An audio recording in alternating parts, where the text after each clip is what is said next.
Here's my lovely veal.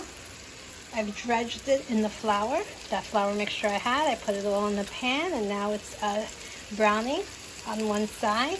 When it's done browning on that side, I'm going to turn it over, brown it on the other side. You hear that sound? Yep. It's working away.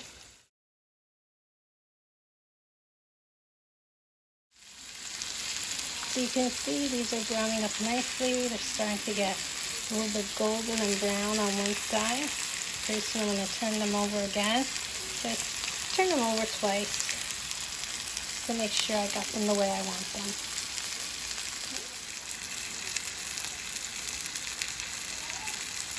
Okay, so I took my meat off the heat. We're good here. And then I got my onions and garlic cooking up. I'm going to be ready for the next step. So this has gotten nice and soft now, the onions. So I've added the carrots. It's one big carrot chopped up. And now I'm adding 2/3 of a cup of red wine. And I'm going to cook this for about, I would say about 10 minutes. Once the 10 minutes are up, I'm going to add the veal and the chicken stock. You can use beef stock too. And that's going to cook for at least an hour and a half. And braise in this nice pan. Get nice and really tender. Not so that they're falling off the bone, but get really tender. Once I add the chicken stock, I'm also going to add the tomatoes. You can use whole plump tomatoes that you've kind of drained and chopped up, but I'm just going to use tomato sauce. It's just easier for me, and it's going to come out super yummy just the same. Okay.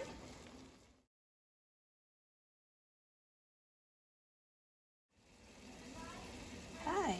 So you can see about 5 minutes have passed. We got a few more minutes to go. So this is really cooking up nicely. I have my veal shanks that are going to go back into this, along with my tomatoes, a little bit of paste, maybe 2 tablespoons, about half of this, and 2/3 of a cup of chicken stock. You can also use beef stock, but I'm going to use the chicken stock because that's what I have. You can also use white wine in this recipe. I chose to use red because that's what I had, but you can definitely use white wine as well. In fact, the white wine makes it more traditional.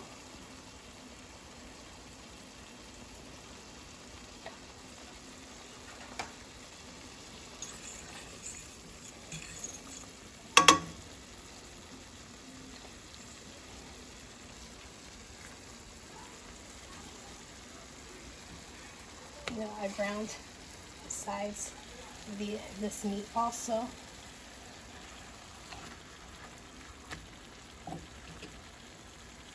And what I'm going to do is I'm going to check on it every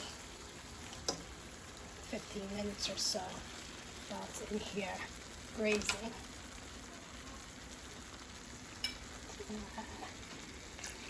Chicken stock.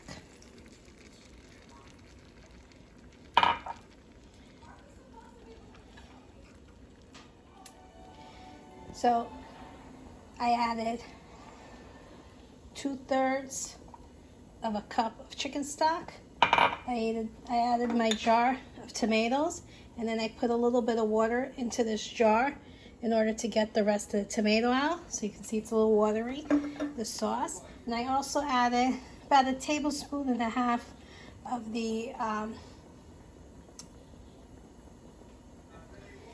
tomato. Wow, I lost my train of thought there for a second. I'll tell you in a minute. But anyway, this is now, I'm going to cover this, and this is going to cook for about 1.5 hours right here on this heat. I put it down a little bit more.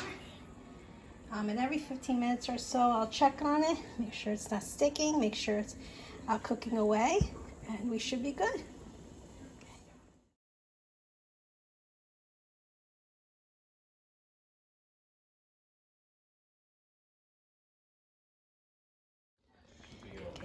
So the osso bucco is pretty much done. As you can see from here, I'm just going to take a piece out so you can see it. Just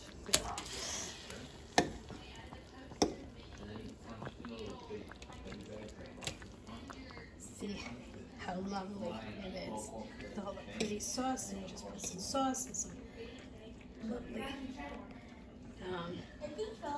lovely veggies on it, and serve with potatoes or with risotto or milanese or the little pasta, and it's a beautiful thing.